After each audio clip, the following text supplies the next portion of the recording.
Hi, this is meant to sort of help you through the process of completing Essay 1.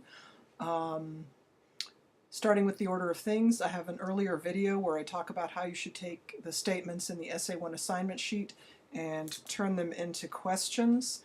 And those statements are right here. You can see you have already the structure of this paper. You need a part 1 that includes your search story. You need a part 2 that includes your results. You need a part 3 where you have the search reflections. And as you can kind of tell by the bullet points, some parts are going to be quite a bit longer than the others.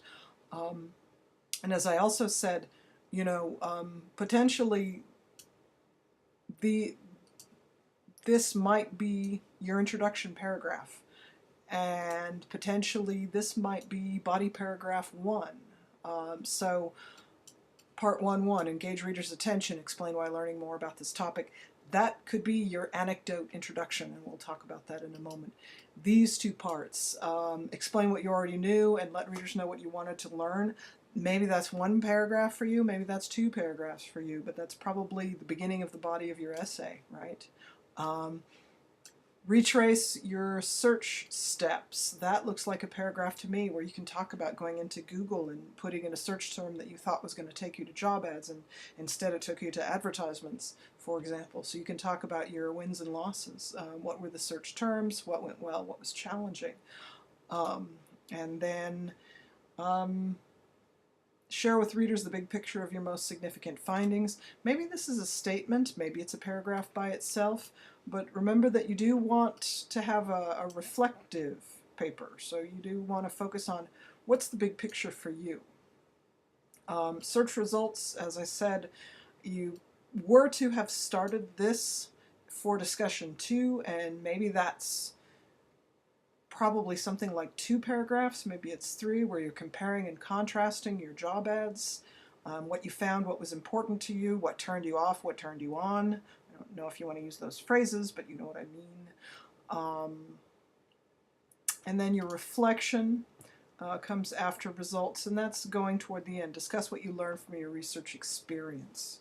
Okay, so these are things you want to pay attention to. You want to make sure that you're covering all of the parts that are in the assignment sheet, that each of these is addressed significantly, importantly, that it's developed, that you don't just have like 1-sentence answers to each of these things. It should be a developed idea, there should be description, there should be an example, that kind of thing.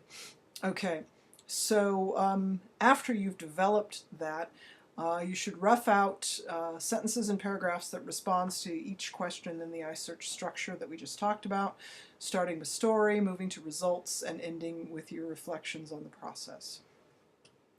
Your Essay 1 asked you to go to the internet, to use Google as your search engine, and to find job ads in school departments or programs. This research is what gave you your sources for Essay 1.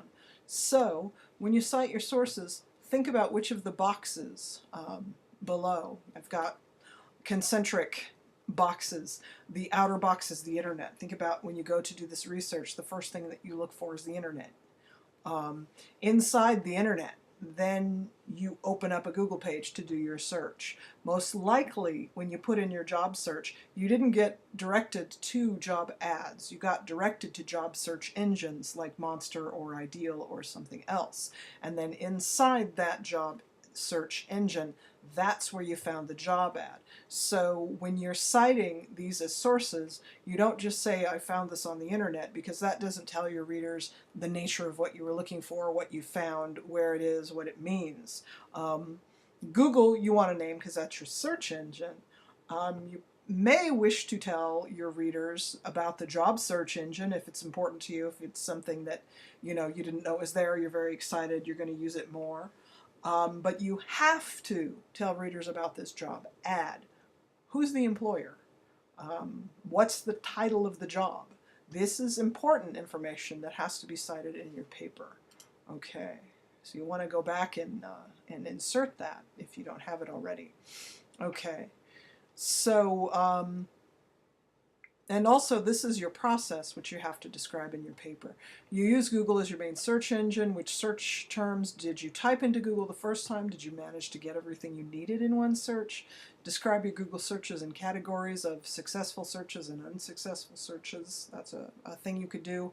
How did you proceed from the unsuccessful ones to the successful ones? What have you learned about using Google for research in the future?